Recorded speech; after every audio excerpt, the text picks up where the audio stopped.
What happens when a country music star who's turned his life around from addiction and prison sits across from a talk show host who thinks she knows better than everyone else? What you're about to witness is one of the most explosive confrontations ever captured on daytime television. Jelly Roll, the tattooed giant with a heart of gold, walked into The View expecting a normal interview about his music and his incredible journey from the streets to stardom. Instead, he found himself face to face with Joy Behar, who decided to tear him down piece by piece on live television. This isn't just another celebrity interview gone wrong. This is a masterclass in how one person's arrogance can push someone too far. Before we dive into this incredible story, make sure you subscribe to the channel and drop a comment below with your thoughts, because trust me, you're going to have plenty to say after you see what unfolds. The studio lights were blazing hot that Tuesday morning as Jelly Roll adjusted his black button-down shirt and settled into the iconic View chair. The audience was buzzing with excitement, many of them fans who had followed his remarkable transformation from troubled past to chart-topping success. Whoopi Goldberg had just finished the opening segment, and the energy in the studio felt positive, almost electric. Jelly Roll, whose real name is Jason DeFord, had been looking forward to this interview for weeks. It was a chance to talk about his new album, his advocacy work for criminal justice reform, and maybe inspire some people who were struggling with their own demons. Our next guest has had quite the journey. Whoopi began with her trademark warm smile. From spending time behind bars to topping the country charts, please welcome Jelly Roll. The audience erupted in applause as Jelly Roll waved, his genuine smile lighting up the studio. He had that natural charisma that made people instantly like him, the kind of authenticity that you can't fake. "Thank you so much for having me," Jelly Roll said, his deep voice carrying that distinctive southern drawl that had become so recognizable to his millions of fans. "I've been watching this show for years, so this is pretty surreal for me." Sarah Haynes jumped in first with some softball questions about his music, his collaboration with other artists, and his upcoming tour. Jelly Roll answered with the kind of humility and gratitude that had endeared him to fans across the country. He talked about how music had saved his life, how his daughter had motivated him to change, and how he wanted to use his platform to help others who were struggling. "You know," he said, leaning forward slightly, "I think a lot of people look at someone like me, and they write me off before they even get to know my story. The tattoos, the past, all of that. But I want people to understand that we all have the capacity to change, to grow, to become better than we were." The audience was hanging on every word. This was the Jelly Roll that his fans loved. The vulnerable, honest man who wasn't afraid to admit his mistakes and talk about how he'd overcome them.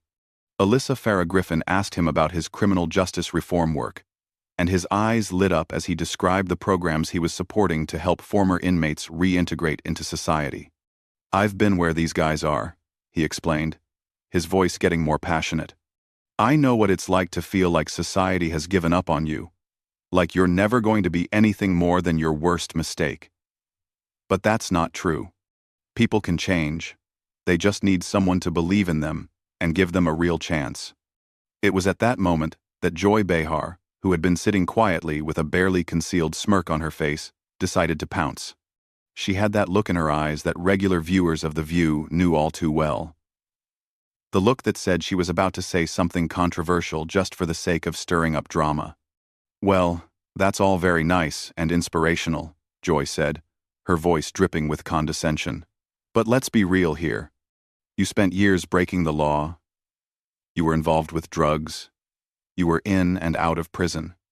Now you're sitting here talking about second chances like you're some kind of expert on rehabilitation." The studio fell silent. You could literally feel the energy shift as Joy's words hung in the air. Jelly Roll's smile faded slightly, but he maintained his composure, clearly trying to take the high road. "I think my experience gives me a unique perspective," he replied calmly.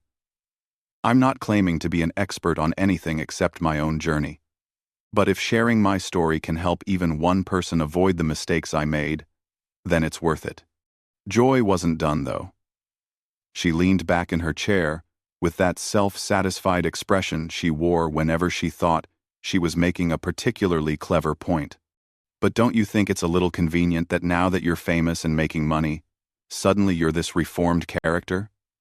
I mean, how do we know this isn't just good PR? The camera caught Jelly Roll's jaw tighten slightly.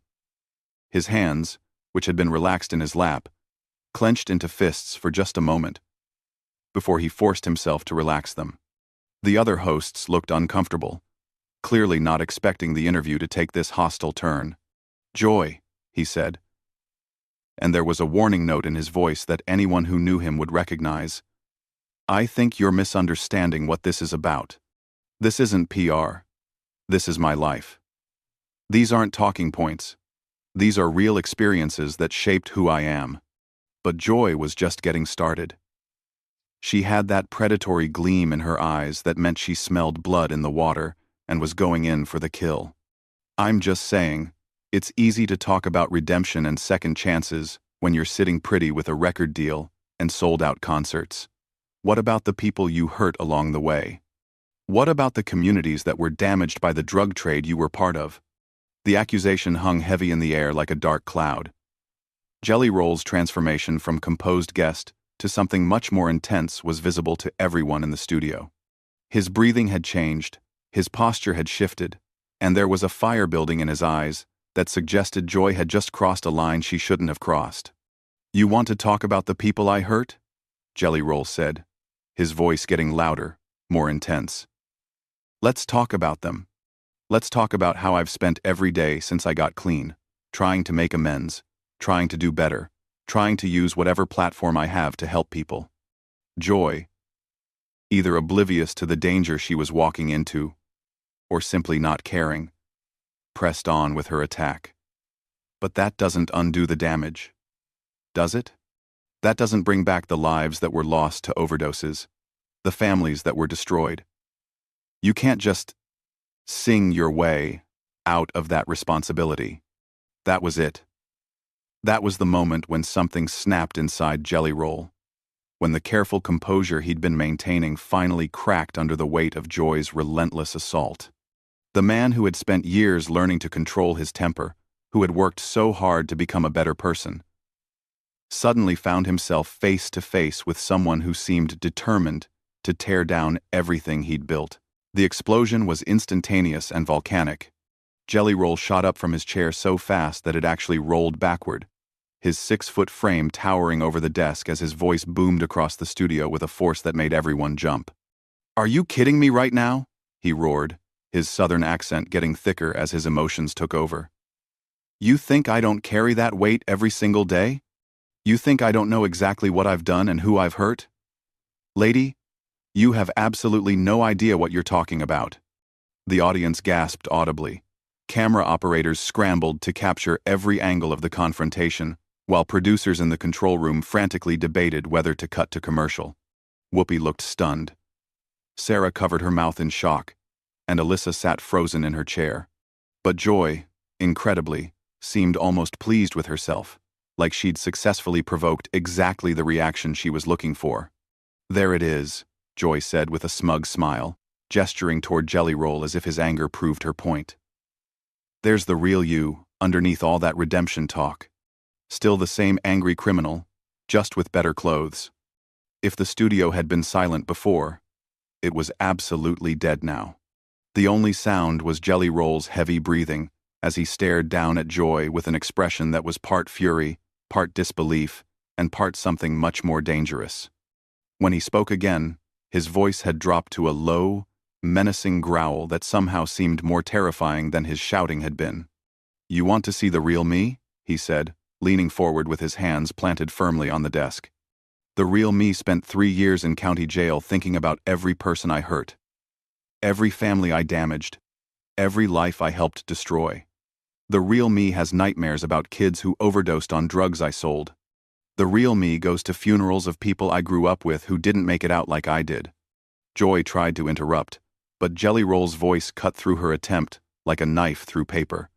"No, you wanted this conversation, so we're going to have it.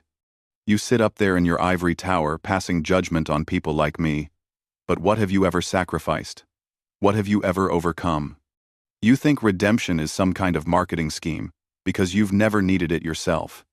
The camera zoomed in on Joy's face. And for the first time since the confrontation began, she looked genuinely uncomfortable. Her smug expression was starting to crack around the edges as she realized that maybe she'd bitten off more than she could chew.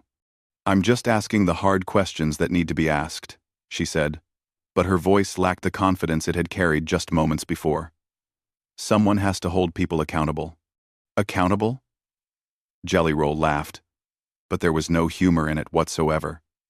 "You think you're holding me accountable? I hold myself accountable every single day. I work with organizations that help addicts get clean. I visit prisons to talk to kids who are making the same mistakes I made. I donate money to families who lost loved ones to overdoses. What exactly are you doing to make the world better, besides sitting here tearing people down?" Whoopi finally found her voice and tried to regain control of the situation. But Jelly Roll wasn't finished, and his attention was laser-focused on Joy. "You know what the difference is between me and you? I admit when I'm wrong. I own my mistakes. You sit here every day pretending like you're morally superior to everyone else. But you're just a bully with a microphone." Joy's face was turning red now. And not from embarrassment. "How dare you call me a bully? I'm a journalist asking legitimate questions about..." "About what?" Jelly Roll cut her off again, his voice rising back to a roar. "About how someone who made mistakes can't possibly have changed? About how anyone with a criminal past should just shut up and disappear? You're not asking questions. You're pushing an agenda. And that agenda is making people feel bad about themselves, so you can feel better about yourself." The other hosts were looking back and forth between them like spectators at a tennis match, clearly unsure whether to intervene or let it play out. The audience was completely silent now, transfixed by the raw emotion and intensity of what they were witnessing. "I've interviewed thousands of people," Joy shot back, her own voice getting louder and more defensive. "I know how to separate genuine rehabilitation from convenient storytelling, and what I see here is someone who's learned to say the right words to make people forget what they really are." That last comment hit Jelly Roll like a physical blow. His face went through a series of expressions, from hurt to anger to something that looked almost like pity. When he spoke again, his voice was quieter but somehow more powerful than it had been when he was shouting. "What I really am," he said slowly, deliberately, "is a father who wants his daughter to be proud of him. What I really am is someone who knows what rock bottom looks like and climbs out of it every single day. What I really am is a human being who made terrible choices and is spending the rest of his life trying to make up for them." He paused, letting those words sink in before continuing. "But what you are, Joy, is someone who gets paid to tear people down on television. Someone who thinks being mean is the same thing as being smart. Someone who has never had to fight for anything real in your entire life. So you don't understand what real change looks like." Joy opened her mouth to respond, but Jelly Roll held up a hand to stop her. "I'm not done. You want to talk about accountability? Let's talk about your accountability. How many people have you discouraged from getting help by making them think that society will never accept their redemption? How many second chances have you destroyed with your cynicism? How many families have you kept divided by convincing them that people can't really change?" The questions hung in the air like accusations, and Joy's face showed that they had hit their mark. She was no longer the confident attacker she had been at the beginning of the confrontation.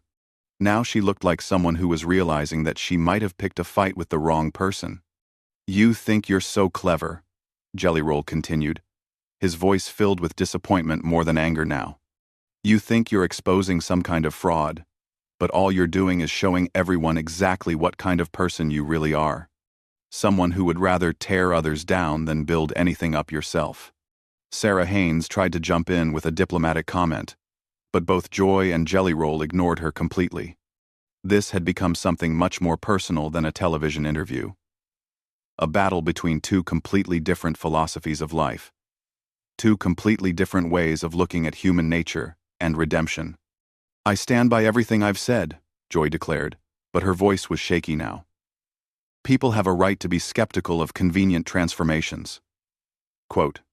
Jelly Roll shook his head slowly, and when he looked at her, there was something that almost looked like sadness in his eyes. You know what the really tragic thing is? You could have used this opportunity to have a real conversation about addiction, about criminal justice reform, about how we help people rebuild their lives. Instead, you chose to be cruel for no reason other than your own entertainment. The weight of that statement seemed to settle over the entire studio like a heavy blanket. For a moment, even Joy appeared to be considering his words, but then her defensive instincts kicked back in, and she straightened up in her chair with renewed defiance. Don't lecture me about entertainment, she snapped. This is journalism. This is asking the tough questions that other people are afraid to ask. If you can't handle scrutiny, maybe you shouldn't be putting yourself in the public eye. Jelly Roll's laugh was bitter and cold. Tough questions? Is that what you call this? Let me ask you some tough questions then. When was the last time you admitted you were wrong about something? When was the last time you showed genuine compassion for someone who made mistakes? When was the last time you used your platform to actually help someone instead of just tearing them down? Joy's mouth opened and closed without any sound coming out. She clearly hadn't expected to become the one being interrogated, and she was struggling to regain her footing in a conversation that had completely gotten away from her. That's what I thought, Jelly Roll continued, his voice gaining momentum again. You can dish it out, but you can't take it. You can attack someone else's character all day long, but the moment someone questions yours, suddenly, that's unfair. Whoopi made another attempt to restore order. Okay, I think we need to. No, Jelly Roll said firmly, turning to address Whoopi directly. I appreciate what you're trying to do, but this needs to be said. I came here in good faith to talk about music and redemption and maybe inspire some people. Instead, I walked into an ambush by someone who decided before I even sat down that I was a fraud. He turned back to Joy, and his voice became quieter but somehow more intense. You know what the saddest part about all this is? You had a chance to be part of something positive today. You could have asked me about the programs I support, about the kids I mentor, about the real work that's being done to help people change their lives. Instead, you chose to be a bully. I am not a bully, Joy protested. For what? Jelly Roll exploded again, his composure finally completely shattered. For getting clean? For turning my life around? For trying to help other people avoid the mistakes I made? What exactly am I being held accountable for here, besides having a past that makes you uncomfortable? The studio was electric with tension. Camera operators were getting shots of audience members with their hands over their mouths, clearly shocked by the intensity of what they were witnessing. In the control room, producers were frantically trying to decide whether this was a disaster or the most compelling television they'd ever captured. You're being held accountable for profiting off a redemption narrative, while real people are still suffering from the consequences of your actions. Joy shot back, finally finding her voice again. Profiting? Jelly Roll's voice cracked with emotion.